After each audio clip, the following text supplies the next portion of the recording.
Ladies and gentlemen, come gather round, come gather round, come gather around.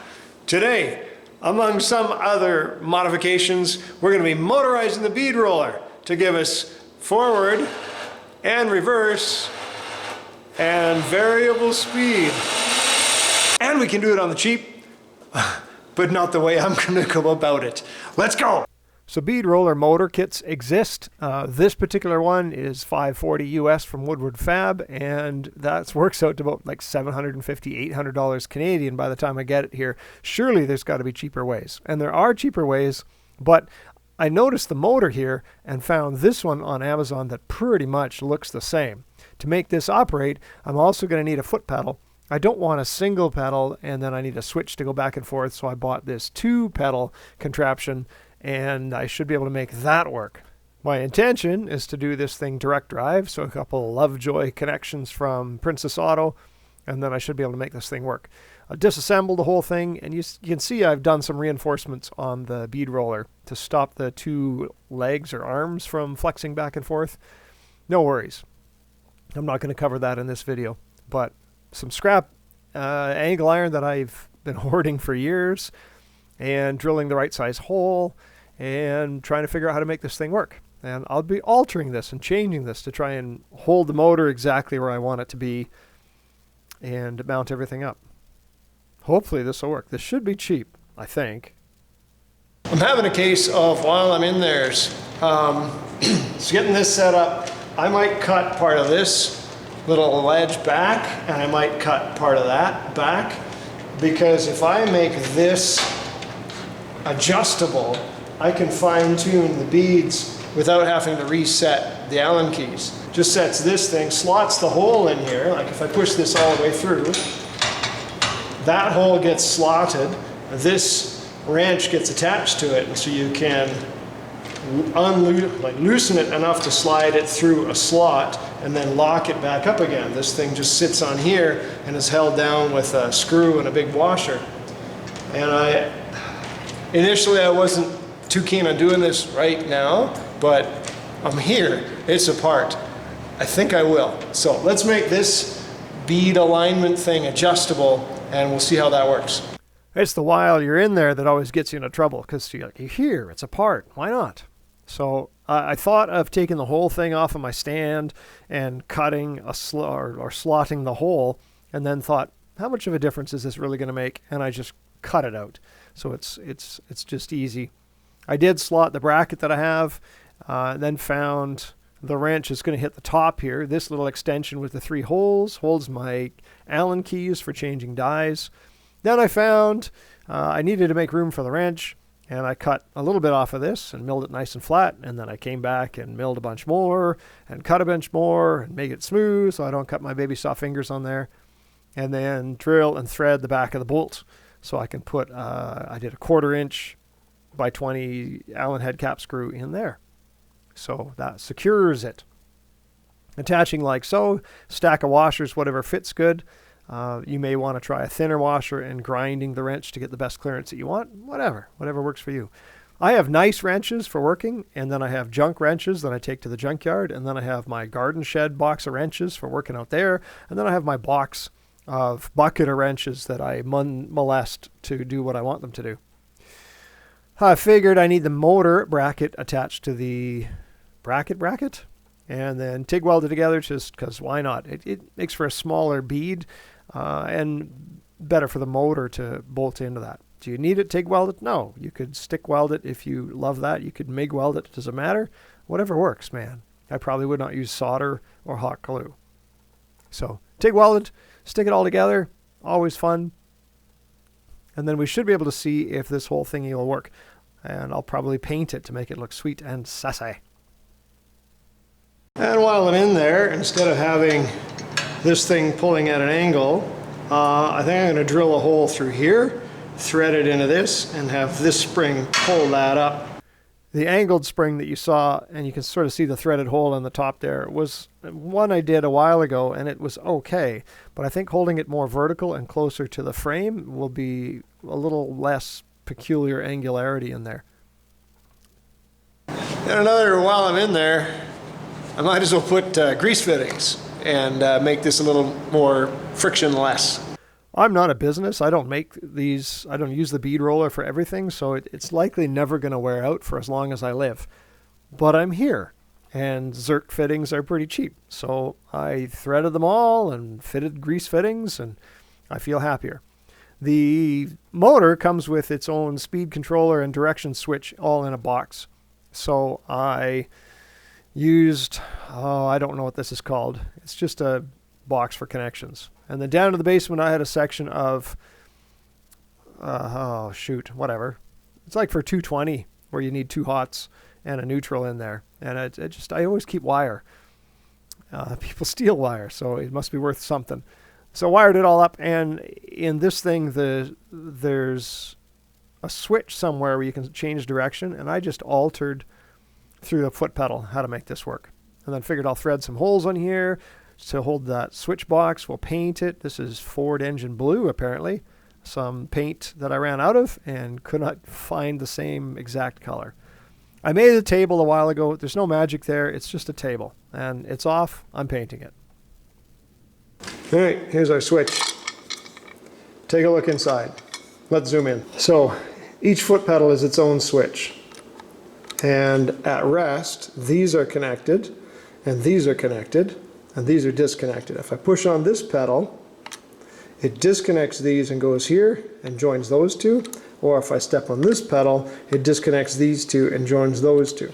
Now you got 3 wires, a common, which then goes through a switch to clockwise and counterclockwise.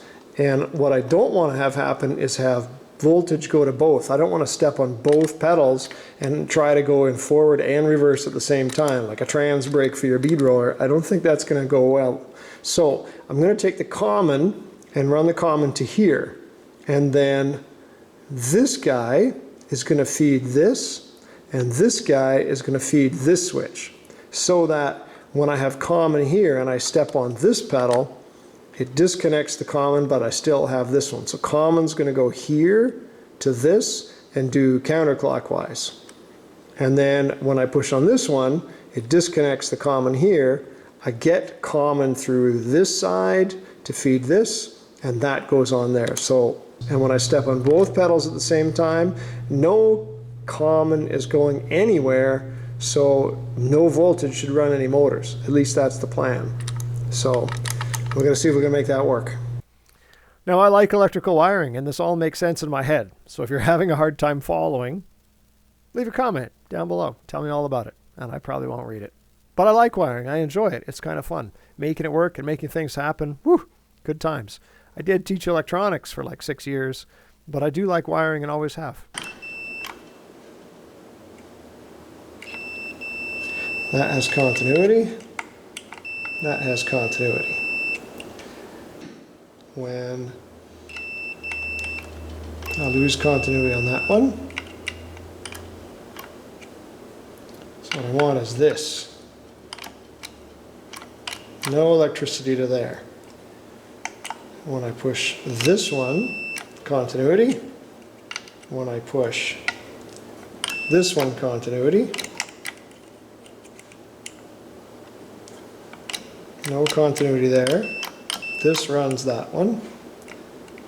And here I have continuity until I push it.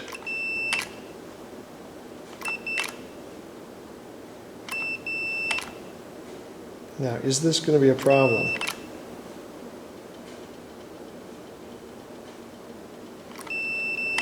And you can't screw it up. I like that. I need a strain relief. Spoiler alert, all of this isn't going to work, and I'll be taking a fair bit of it apart. The switch wiring is fine. I just ran into other problems. So, but we'll get to that. I will show you. So we're getting all the thing back together, a lovely shade of Ford engine blue, and we're connecting the brackets, getting the wiring in there, and I'm pleased as punch to make this work. And the thing with this is, I mean, other than painting, you don't know if this is going to work until you do all the work to make it work, and then discover, no, this doesn't work at all. The slotting of the hole and allowing the bead to move back and forth was genius. That works really good. That was on Jerry Kirkpatrick's YouTube channel. And because I'm nerdy, I made my own stupid cover because I don't really have a blanking plate for this size of a box. And then we run it. It is running. I got the grease gun going. And I'm like, woohoo, this is good. And really, the proof is in the beading. New plan. The motor is too fast and not powerful enough. So that's easy to fix by gearing the whole thing down. So I'm going to take the motor and mount it under here and probably offset a bit because I got a bunch of metal back there. And then I should be able to run a pretty aggressive gear reduction and probably the biggest and smallest gears that I can fit in there. And then we'll see how that goes. It works, it just can't do anything. So I'll spare you a bit of the fabrication, but we're going to alter the bracket that I had, make some new brackets, mount the motor, get some chains and sprockets, and spoiler, this didn't work either. All right, so we're back together, coated with apparently old Ford engine blue. I've got a 72 tooth sprocket, 35 chain sprocket from Princess Auto, TIG welded onto a hub here because I like that, and it's spaced out where it is, spaced out. So there's a little bit of a gap there so that when I take this lever, it undoes the bolt there. I can slide this, third time's the charm. I can slide this forward or back to wherever I need those dies to line up to. So that goes into roughly there, lock her down, and I had the speed control up here before, that's what these holes are for. I may still put it, but further away. I might put it somewhere else, I haven't really decided. The original bracket that I made is now remade and patched together and extended and braced. And I reclocked the motor just so that I didn't have to deal with this. So the motor's going this way, which means I now need to go and change the pedal. This is a number 12 chain, or a sprocket, also from Princess Auto, and it does not fit the chain, and it's not the wrong sprocket, but I have a 9 tooth coming. While that's a 12, a 72 to 12, the speed is not bad. I've got, this is actually not the slowest, and that would be forward. And that would be reverse. I may put a chain tensioner in there, but I'm going to worry about it when I get the new sprocket. Meanwhile, I'm going to take this off and paint it, and then reinstall it and see where we are from there. And I got to put that back together. Don't touch the wires. In this case, I'm going to consume another wrench to move things into a position that works a little bit better. There's my freshly altered wrench. Same fancy cover, same fancy wiring, get it all reattached. You can see 4 threaded holes on the back side of the 2x2 spine on this. A couple of relatively shallow bolts to fit between that and the motor. Clamp it all back together and line up the sprocket. It is important to make sure the sprocket's perfectly aligned. And my fastest speed is here, which is a little quicker than I can get my fingers out of the way. And the slowest speed is right down there, which probably, I can stall it with my hand. So I got it motorized, but direct drive didn't work. Gear reduction, I can put this in here, make it touch. I usually do like a turn and a half. I got that maybe middle speed. I turn it on, I step on the pedal, and it's kind of stalled. It's not awesome. And it's not even a big bead on here. Like, that's not awesome. Like, that's just...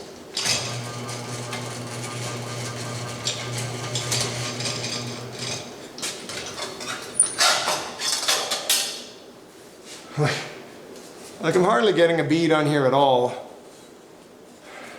If I let it move, if it can move, it's not beading. I want to do it in one pass, not 57 passes. So this is junk. So I should have done this from the get-go, but you know, I'm trying to save money and do things as cheap as possible because I'm Scottish and I like that. But things have reduced in price from when I priced this out a long time ago, and so the motor I bought and thought was amazing wasn't amazing, and now the parts that people use have gotten cheaper, so now this is only a fart more expensive than what I already did, but we're talking like 10 or 20 bucks more. So This is the way everybody else does it. And not all the parts are here, just because a comedy of orders and things. So this, that, and the other thing.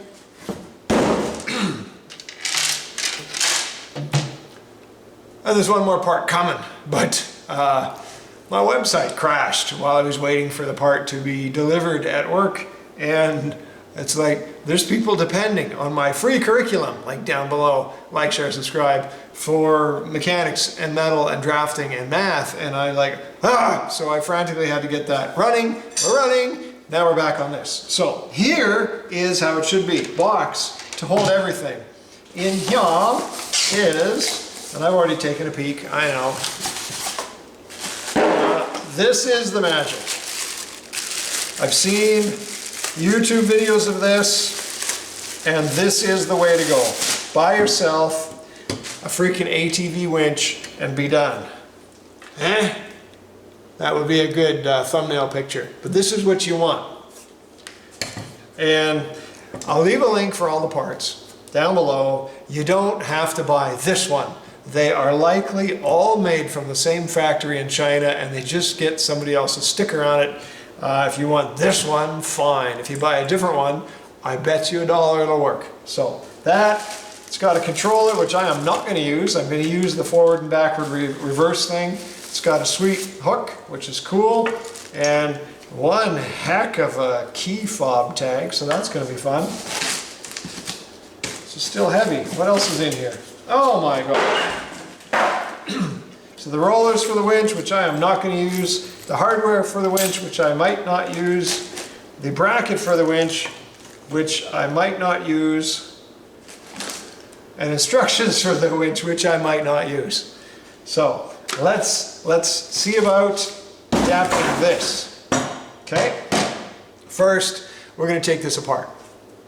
Now, I have never taken a winch apart before, so I have no idea what I'm getting myself into. But I have a cornucopia of tools and stubborn determination, and I can figure this out. So, plus I get free cable. How cool is that? Not cable TV, but this kind of cable. I don't know what I'm going to use it for. Roll pin pops the little handle off. You need... Well, I don't remember if you need the spring or not, but you definitely need that little gear thing, and I think the spring just makes sure it stays engaged. Or not, I don't remember. Sorry, but you'll figure it out. You need to have that little tooth guy in there to keep the spool attached to the motor. But then I can go back to the Lovejoy couplers, and I didn't buy new ones. You can probably get them the right diameter, but I have a lathe, and I'm not afraid of using a lathe. So I just took the 12 millimeter or ½ inch or whatever it was center bore and machined it out to fit the spool, which was cylindrical enough I didn't need to worry about it. The mounting bracket I did not use, but the base bracket I definitely used. So that is convenient. And then a piece of rectangular tubing that I think used to be some gym equipment that the PE department was throwing away, hence the angled end. Or I found this in my backyard. I don't remember. I keep stuff, especially metal. So I tacked it all together, made sure it looks like it's probably going to work for lining everything up. Misaligned placement of the tube, so I have to cut a little groove to access a bolt. Should I ever grenade this winch, I'd have to change it. Not saying nothing's going to go wrong, but in my experience, making it fixable is good. It looks like, this is not connected, but I can rotate this and it's not crazy. It appeared, like I eyeballed it, it's all pretty lined up. We've got 1.5 inch, eighth wall, I guess, and it'll be fully welded around there. This will be fully welded. We'll put a tube in here so I can get that screw in and out. So if I ever have to change the motor, probably not going to look forward to that. I was thinking of cutting the top off, haven't decided yet. But that's so I can actually change the motor should I ever have to do. Probably be a good idea to put something in here. I don't know, maybe to tie it into the side, maybe a piece of angle or flat bar or something to just to give it a bit more rigidity. But I don't know how not rigid it's going to be. I don't know if it'll matter. That's pretty robust. So at this point I'm gonna sleep on it and decide, not on it, obviously. I'll let it sit in my noodle for a bit. And while we're at it, shameless plug for merch that I sell in my merch store. Take a look, poke around, see what shirts entice you, because you can help me pay for the extra stuff I spend trying to do this stuff the first time, but ended up doing it 3 or 4 times. Grr. Anyways, we're welding this all together. I think I'm using a Yes Welder 220 volt MIG. Any MIG will do fine. I have a number of different MIGs. This is the one I'm using today. And I ended up with this flat bar because I thought that would be rigid enough to hold this all together. You don't have to fully weld everything. That's just going to put a lot of heat and everything in distortion and shrinking and stuff in whatever you make. As long as it's got enough beads to hold it together, you're probably going to be fine. This isn't, the second Narrows Bridge or anything. It's just a bead roller. So more Ford engine blue, which is not the same shade, but I couldn't find anyone who sold plastic coat out here anymore. And it's engine paint, which dries really nice. It's quick, it's durable, and it dries quickly. So reattaching everything here. I got my adjustable wrench, and I got my crazy twisted bent one, and then we'll mount up the motor and make this happen. You may want to notice where those set screws are and put some divots in there with a drill bit, just to give those set screws somewhere to go so they're less likely to catch and strip. There's going to be a fair bit of torque on here, so you want it to not strip out on you. And the nice thing about the Lovejoy couplers is you can be pretty off axis and inconsistent and it'll still work. This was the cheapest enclosure that I could find on Amazon at the time, and I would prefer a hinged lid, but whatever. And again, I'm trying to keep it cheap. So the speed controller that I ordered, and all the links are in the description below, or at least the useful links. Speed controller comes with a digital readout, which is marginally useful. And we've got a 600 watt 12 volt adapter in there, pulse width speed controller. And then I have a couple leftover, I forget what they are. They're like microphone jacks. They've got a name for them, but I can't remember off the top of my head. And I have those left over from doing my CNC plasma cutter because I don't throw nothing out. I figured it would be a neat and easy way to run shielded wire all the way down to the pedal. I didn't need that 220 volt 4-wire, 4-conductor kind of stuff. I'm just using network cable now. So this is just piecing it all together. And using these connectors, you can disconnect it easy should, for whatever reason, you need to disconnect it, although you probably don't. Now, we ran into a problem with this. I made a problem with this as I tried to make it work. Looks like a capacitor exploded. So I guess I'm going to be undoing a capacitor. How did a capacitor explode, you ask? Well, I took the 12 volt power supply to feed the pulse width modifying speed controller, and instead of connecting it to the voltage input, I connected it to the motor driving output. So the input was going to the output, which is like taking a foot-long steak and cheese from Subway, and instead of eating it, shoving it right up your ass. Surprisingly, the speed controller didn't recover from that. So it popped the capacitor, it popped a couple paths on the circuit board, and while I could repair that, I've broken something else. So I ordered another one, version 2. Why not do everything twice? That way you get real good at it. This is my albatross.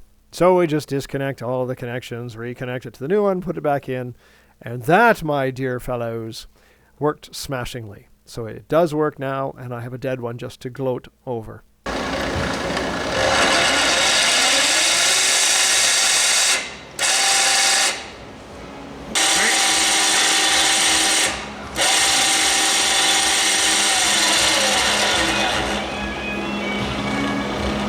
Perfect.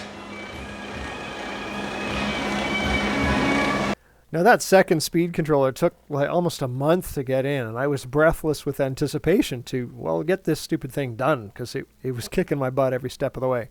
But now that it works, we have to try it. So I got my crazy table, which was just whatever scrap I had and some sheet metal, and it's all set up, and I think I cranked this down 2 turns and powered up and just, check the speed on that one, maybe a little bit slower. It doesn't even matter what the number is, whatever speed works for you that doesn't scare you. And then, again, you could probably pulse on the pedal to control the speed of this as well.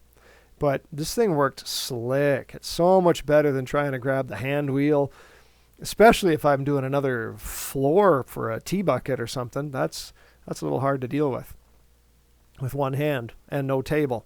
So things evolve, man. And then I just had this idea of running beads like this, and I'm just pulling them coming towards me just because it's easier for me to sight and line up which direction they go. Wipe off my felt pen marks, and hooray, my first motorized bead rolling bead roll. So, updating the bead roller, different kind of hand crank on there to make that easier. The upper bead puller upinator. We got the lever made out of wrench to align the dies. That's genius. You really want to do that. It just means cutting a slot, drilling a hole. Shout out to Jerry Kirkpatrick on that modification. That was good. Also motorized this the hard way because I tried to do cheap but didn't recognize it. Awesome shout out to Mad Ginger Customs, who has a good video that totally inspired me for motorizing the bead roller on this beast. And 2 speed controllers, because we had a butt incident with a sandwich and it didn't like that. Other than that, it works pretty good. I'm very pleased with the power. I'm very pleased with the speed controller, and relatively easy upgrade. Just make sure you have enough, let's get you over to the other side over here. Make sure you have enough reinforcement down here so this doesn't flex all over the place. Really, it's just going to be torsional because this thing is direct drive on the motor. But, you know, I put inch and a half, that should be plenty rigid down there. The box is just held with screws going into the bottom of this, which probably would be okay as long as you don't kick it. We'll see. It's relatively well protected. Not sure how long the electricals will last in here without any fresh air coming in and a way to expel the hot air. I may put like a PC case fan on the enclosure and a couple of breathe holes in the bottoms to take the hot air and blow it out. Haven't decided. We'll see if it starts to get warm. I'll update that and probably not tell you. The speed controller here, you probably don't need the digital speed thing. I mean, if you look at this and know where it is, you're probably going to be fine. I mean, that's 0. That would probably be too slow, or 100%, which is definitely good. But I mean, you could just, it's a volume knob. You know, I would probably put 0 and 11 up here. So that works. I don't have a power switch, dedicated power switch to turn this on and off. I'm just going to unplug it. I'm going to put a note on here. Remember to unplug it when you're done, and I'll probably be okay. I love the 2 pedals, so I can have forward and reverse, just because you want that. You really do. And I would rather not have the switch that this came with, like this guy. I would rather not have to reach over and grab a switch to back out of something or change direction. So these just go like you got the common yellow, and then whatever forward or reverse was, it doesn't really matter to me, but one is fed by one pedal and the other one's fed by the other pedal. So this is replaced by that. So you could save money by doing this, but the convenience of just moving your foot, genius. So leave a comment down below if you've done modifications to your bead roller and you're like, oh, well, you need to do this modification. There's one more I want to do that's cam lobe center lock, over center cam lock thing mechanism that you can lock it and it pushes this whole thing down to a set position, and then you like flick a lever and boom, and the whole thing comes right up. And the point for that is if you're doing like pleating on aluminum panels and you want to make sure you go back to the exact same place, that would make sure you stay in the exact same place. And I want that, but I'm running out of time and I'm kind of tired of working on this and I want to move on to something else. So I may do that in the future, and if you do, you'll see it right here on this channel. As always, thanks for watching, take care, and we'll see you again.